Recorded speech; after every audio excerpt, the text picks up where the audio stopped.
Okay, so this was our final version of our game that we showed off in class for the professors and for the rest of the cohort. We got really good marks on it. We didn't show these first 3 levels because they weren't quite ready yet, but these are just the introduction levels teaching the player how this game works. So we got a button, we push it, it opens a door. Pretty simple. So we have this one way to interact with the world, and that's by pushing buttons. So push a button. Awesome. So this is kind of a cool puzzle. The idea is that you can't reach this one, so you can't push it in time before falling. So the idea is you push the shadow button, so it kind of introduces the player into this, hey, weird things are going on, sort of puzzle sense. However, I feel like we put this one in a little, the shadow, like the complexity of this, because introducing this shadow mechanic is a little advanced, and some players couldn't quite grasp it. So we need to like slowly introduce players to that. This is a similar puzzle in this humongous room to the perspective puzzle I showed in the previous game, or in the previous video. So you have pieces of a button, and once you line them up just right, snaps into place, and you get a button. So we push this button, this huge button, and we go from this gigantic room into this small. It reminds me of Alice in Wonderland, because we go from this huge room into this small, normal-sized room. If you watched my previous video, then this is where this takes off. These are the 3 levels that I designed. Our artist, luckily, put in some lights and some textures to make it look a little nicer than it was before. We also have sounds, so when you push the button, So this is a recursive puzzle, so it goes in circles, and it will continue to do this for quite some time. But then the player realizes that if they turn around and go back the way they came, the room's different, which is pretty awesome, right? So we go into this room, and you're greeted by this dinging noise, so it's kind of like, good job, you did it, sort of telling the player they did a good job. And then they realize that they're doing the same thing over and over and over again.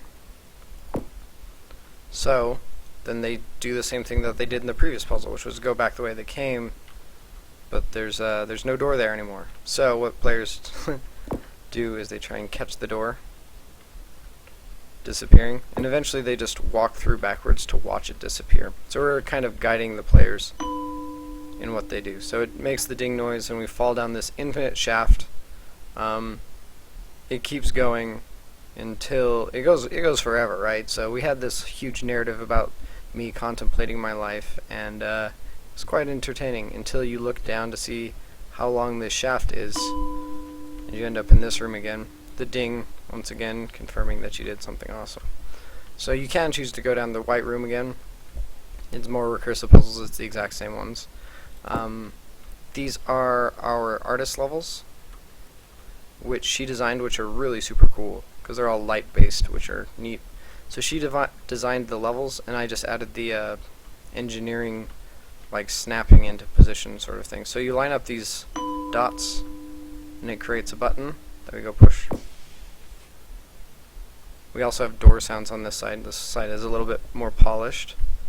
Got some cool effects that we were planning on throwing in later. So these are like, it's a flat ground, but the lines make it seem like there's